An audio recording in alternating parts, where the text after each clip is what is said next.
All right, everybody. This is the way I tend to do the carburetors on these STIHLs right here. In the last video, you'll have seen where I rebuilt this thing. Make sure the fuel line is actually in its captive spot right there.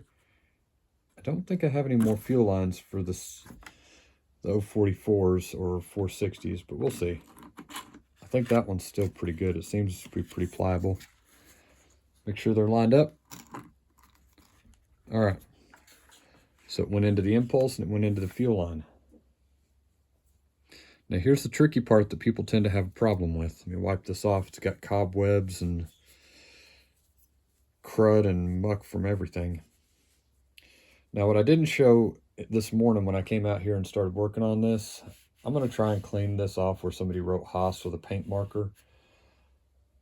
I put a different starter cover on it, put a different top cover. I removed the decompression valve. I can put one back in there relatively quick if anybody wants to trade or anybody is determined that they will have a decomp on there. That's not going to be an issue. All right. Now I'm going to push that throttle forward. Ooh, that one might be bent.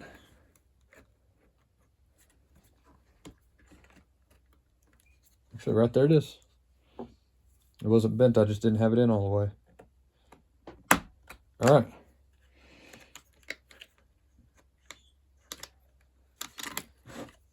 And there it went.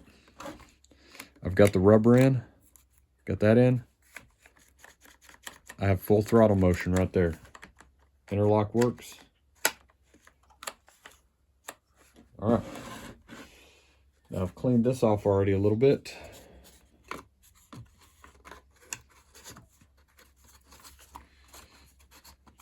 Let's see if I can get this on there. Hit the throttle, choke down.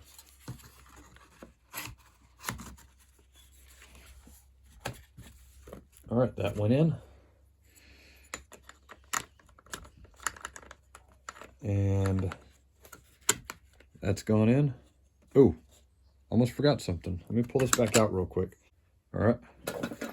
I'm going to look from the side real quick. I'm going to press in on this.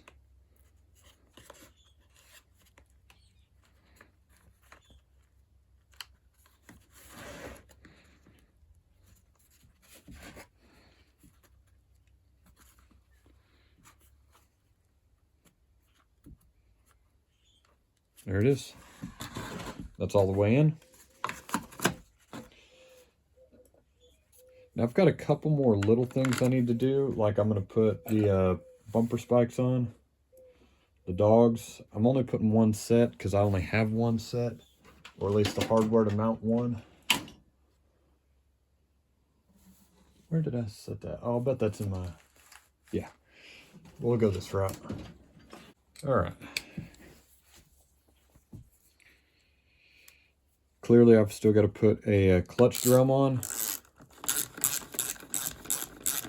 a rim sprocket, a handle, and bumper spikes, and this saw should, in theory, be done.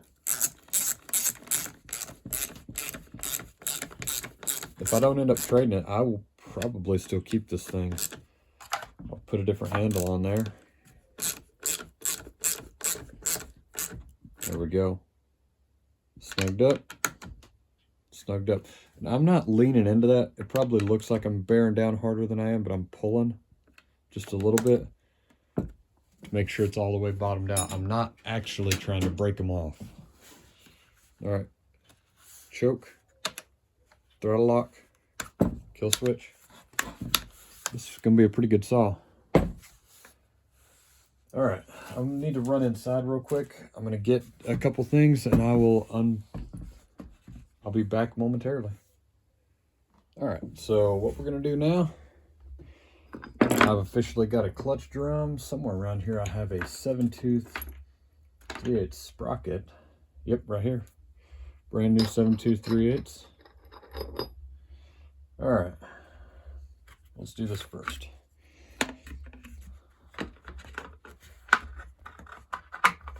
See if I can worm that out of there. I might not be able to.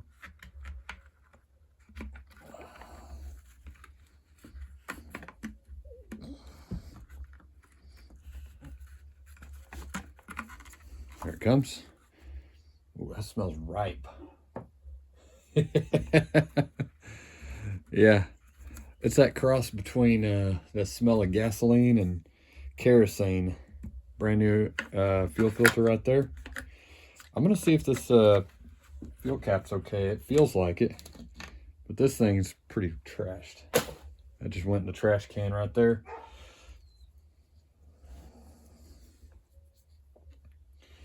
Now toward the front there is a dimple in the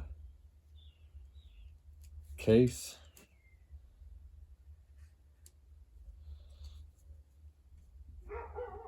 It's basically a notch. It's kind of like a tube with a notch for the string to go in. If I can, I like to hook them because it keeps it captive. I'm gonna have to come back in a second. I might edit this out. All right, I'll get that one whenever the camera's off. But there's a brand new oil filter, or sorry, oil filler cap. Oil filler cap is what I meant to say. Brand new 000-140-4407 air filter. My buddy at the parts house has got a pre-filter coming for it as well.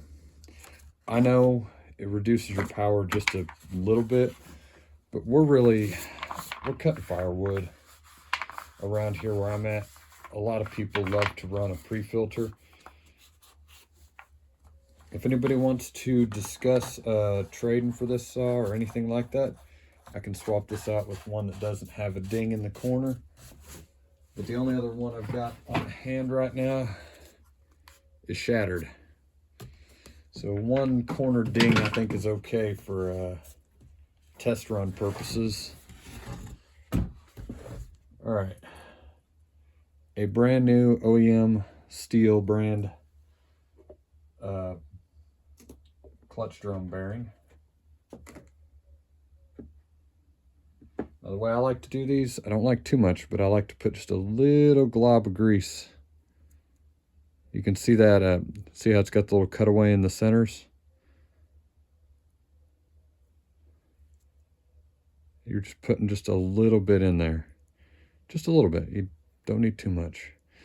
If you put too much in there, what'll happen is, whenever the clutch drum spins around, it's going to sling the grease out into your actual clutch. And that is something that none of us want. All right. There is a line on the drum, and I'm going to line it up with the drive for the oil pump. Make sure that's out. It is.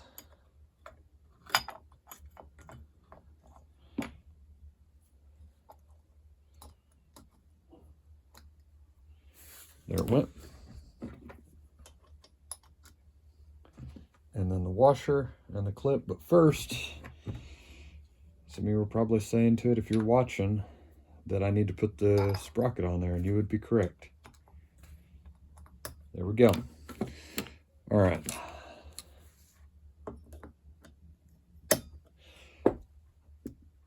I'm going to see if I've got a handle now. I think I do.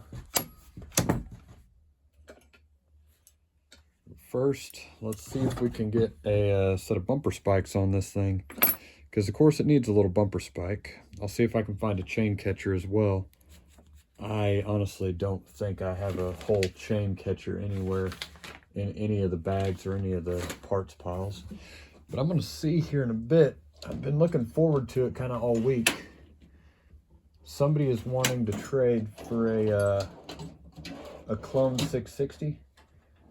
And I happen to have all the pieces to build a clone 660, and I think I'm going to make a how-to on pretty much everything I like to change or do if I build a clone. Like my clone 460, I'm trying to do a little bit of port work on it. I just haven't had a chance to get back to it. But I changed out a bunch of stuff like the crank, the bearings, the seals, as I'm putting it together. That way it actually stands a chance of, lasting and not blowing up or shelling out.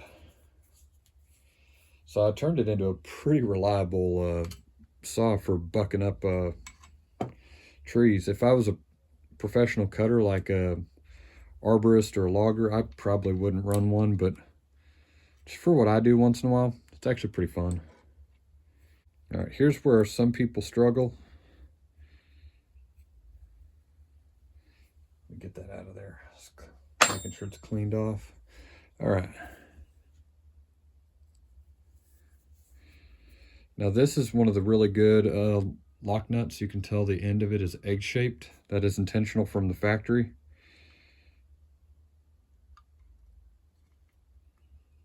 Take it with a pair of needle nose and hold it first. And all you're trying to do is start the threads. You don't have to actually tighten it with your needle nose. Right there, snug. I can hit it a couple more times. Boom. All right.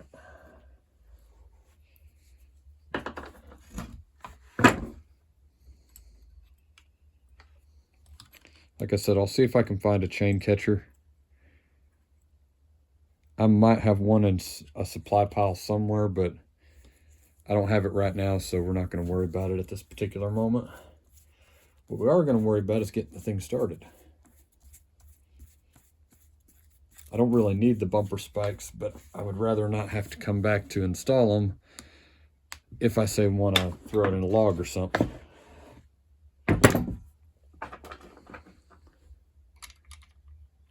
Here, the nut, open into the wrench. Make sure you can see that, yeah. What I've seen a couple people do is they would put that in there with the boxed in, and then they couldn't get the wrench out. They had to take it all back out. It's just those little things that you don't catch sometimes because you're in a hurry, you're excited, you're down to the last leg. This is cracked. I think I have one that's not. But I'm just going to throw it on there for the moment just to kind of have something on there.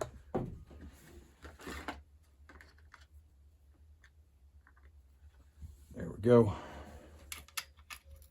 Now I just got to find a handle. What I'll probably do is come back after I throw a handle on there and then show you like running and idling, and we'll go from there. I'm going to see if I can start on that 660 today. I just have to start pulling parts out and getting ready. We'll talk to you here in a bit.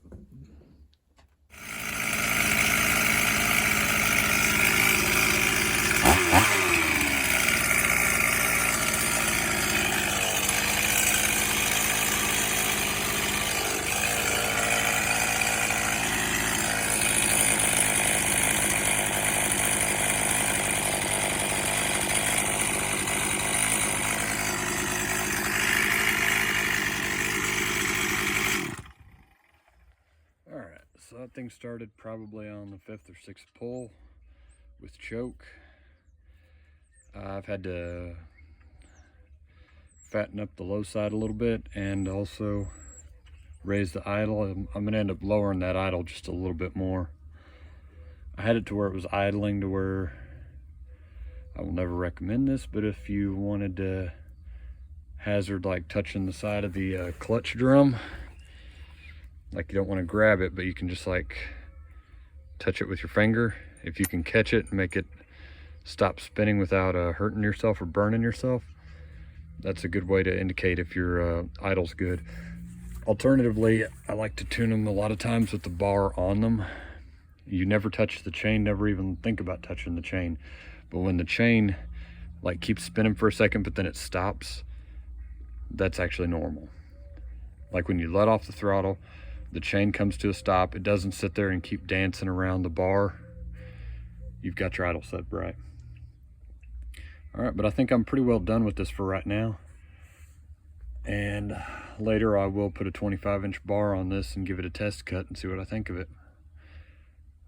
Thank you very much. Take it easy. Bye.